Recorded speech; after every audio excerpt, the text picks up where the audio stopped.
പ്രസംഗ വിഷയം യഥാർത്ഥ ആത്മകഥകൾ എന്തിന് എപ്പോൾ എന്നതാണ്. ഇത് നിർവഹിക്കുന്നത് ജഗോഷ ജി തോമസ് സഹോദരനാണ്. അദ്ദേഹത്തിന്റെ പ്രസംഗത്തിൽ നമുക്ക് സൂക്ഷ്മ ശ്രദ്ധ കൊടുക്കുക. ആത്മകഥം ആ പദം കേൾക്കുമ്പോൾ നിങ്ങളുടെ മനസ്സിലേക്ക് എന്താശയമാണ് കടന്നു വരുന്നത്? നമ്മൾ പൊതുവെ ലോകത്തിലേക്ക് നോക്കുകയാണെങ്കിൽ ഈ പദം കേൾക്കുമ്പോൾ വ്യത്യസ്തങ്ങളായിട്ടുള്ള നിരവധി ആശയങ്ങൾ ആളുകളുടെ മനസ്സിലേക്ക് കടന്നു വരാറുണ്ട്. ഉദാഹരണത്തിന്, ഒരു മുൻ അമേരിക്കൻ പ്രസിഡന്റ് ആയിരുന്ന തിയോഡോർ റൂസ്വെൽറ്റ് അദ്ദേഹത്തിന്റെ ഒരു പ്രസംഗത്തിൽ ഒരിക്കൽ ഇപ്രകാരം പ്രസ്താവിച്ചു: ഞങ്ങൾ അർമ്മഗദോനിൽ നിൽക്കും, കർത്താവിന് വേണ്ടി പോരാടും.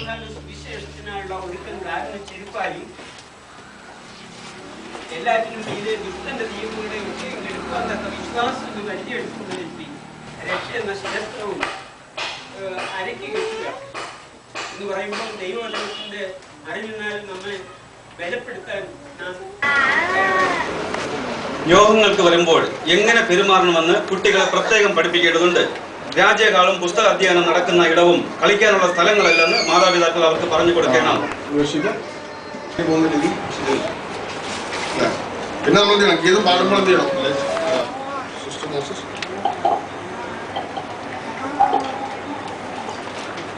ആദരവും നമ്മുടെ മനോഭാവത്തിലും പെരുമാറ്റത്തിലും നമ്മൾ പ്രകടമാക്കുന്ന ആത്മാവ് രാജ്യങ്ങളിൽ വരുമ്പോൾ നമ്മൾ എങ്ങനെ ഇരിക്കുന്നു, എങ്ങനെ ശ്രദ്ധിക്കുന്നു. കോപവും വാഗ്വാദവും വിട്ടാകുന്ന വിശുദ്ധ കൈകളെ ഉയർത്തി പ്രാർത്ഥിക്കണം. അവിടെ തന്നെ സ്ത്രീകളും വസ്ത്രം ധരിക്കുമ്പോൾ വിജ്ഞാശീലത്തോടും സുബോധത്തോടും കൂടെ തങ്ങളെ അലങ്കരിക്കണമെന്ന്. 1914 മുമ്പുണ്ടായിരുന്ന 2000 വർഷങ്ങളിൽ വീടുകൾ തകർക്കാൻ മാത്രം ശക്തിയുള്ള 256 ഭൂകമ്പങ്ങളാണ് ഉണ്ടായിട്ടുള്ളത്.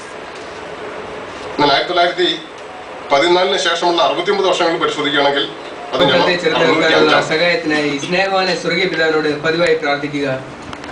ഇന്നോളമുള്ള ഓരോ വൈദ്യശാസ്ത്രവും ശരീരശാസ്ത്രത്തിനും അതിന്റെ നിഗൂഢത മനസ്സിലാക്കാൻ പോലും കഴിഞ്ഞിട്ടില്ല. അപ്പൊ അത് എങ്ങനെയായിരിക്കണം അതിന്റെ ഉപയോഗം? Thomas Mathew sir. അതെ, അത് മാന്യമായിരിക്കും. പവിത്രമായ വിധത്തിൽ എപ്പോഴും ഭീഷണം നമ്മുടെ കാര്യത്തിൽ ഉണ്ടായിരിക്കേണ്ട ആവശ്യമാണ്. ഈ വിധത്തിൽ സഹോദരൻ പോകാതിരിക്കാൻ പറ്റും. അത് സ്നേഹത്തിലാണ്, അത് സ്നേഹമില്ലായ്മ. അതുകൊണ്ട് ക്രിസ്തുവിന്റെ ഈ കൽപ്പന നമ്മൾ അനുസരിക്കാൻ എത്ര ബാധ്യസ്ഥമാണ്. എന്തുകൊണ്ട്? കാലം ചുരുങ്ങിയിരിക്കുന്നു. വളരെ പെട്ടെന്ന് ഈ വ്യവസ്ഥ സമാപിക്കും. അതിന്റെ ഒരുക്കങ്ങൾ ക്രിസ്തുവും അഭിഷിക്തവർഗവും ചെയ്തുകൊണ്ടിരിക്കുക. അതുകൊണ്ട് മടുത്തു പോകാൻ പാടില്ല. സ്നേഹത്തിൽ നാം തുടരേണ്ടതാണ്.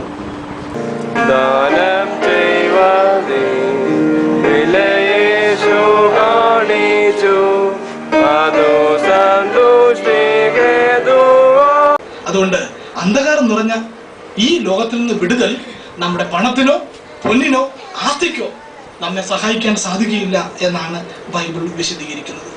അതിന്റെ അർത്ഥം ലോകത്തിലുള്ള സകല ആളുകളും നഷ്ടപ്പെട്ടു പോകും, നശിച്ചു പോകും എന്നാണോ? ഇല്ല. അങ്ങനെ വിചാരിക്കുന്ന ആൾക്ക് തെറ്റുപറ്റി. എന്തുകൊണ്ടെന്നാൽ ഒരു സന്തോഷ വാർത്ത ബൈബിൾ പ്രദാനം ചെയ്യുന്നുണ്ട്.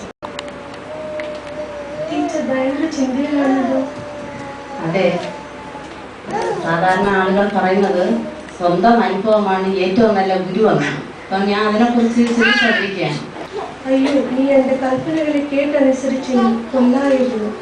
എന്നാൽ എൻ്റെ സമാധാനം നദി പോലെയും എൻ്റെ നീതി സമുദ്രത്തിൽ തിര പോലെയും ആകുമായിരുന്നു.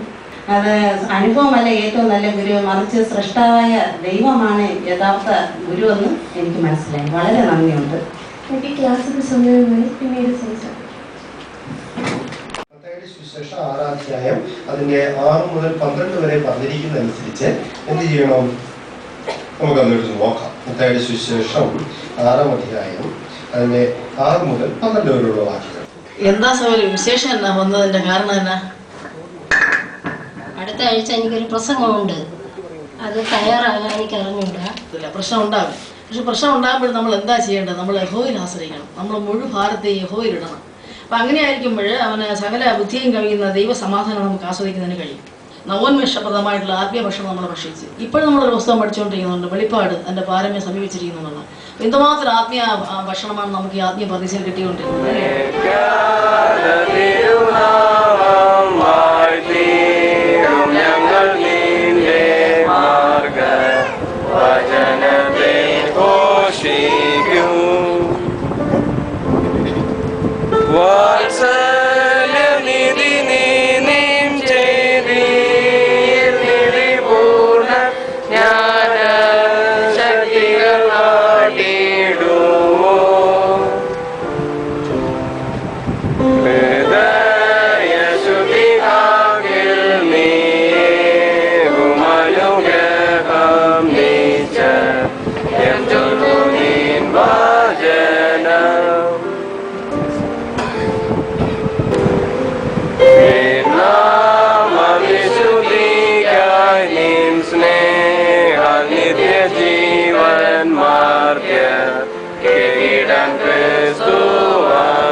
and God.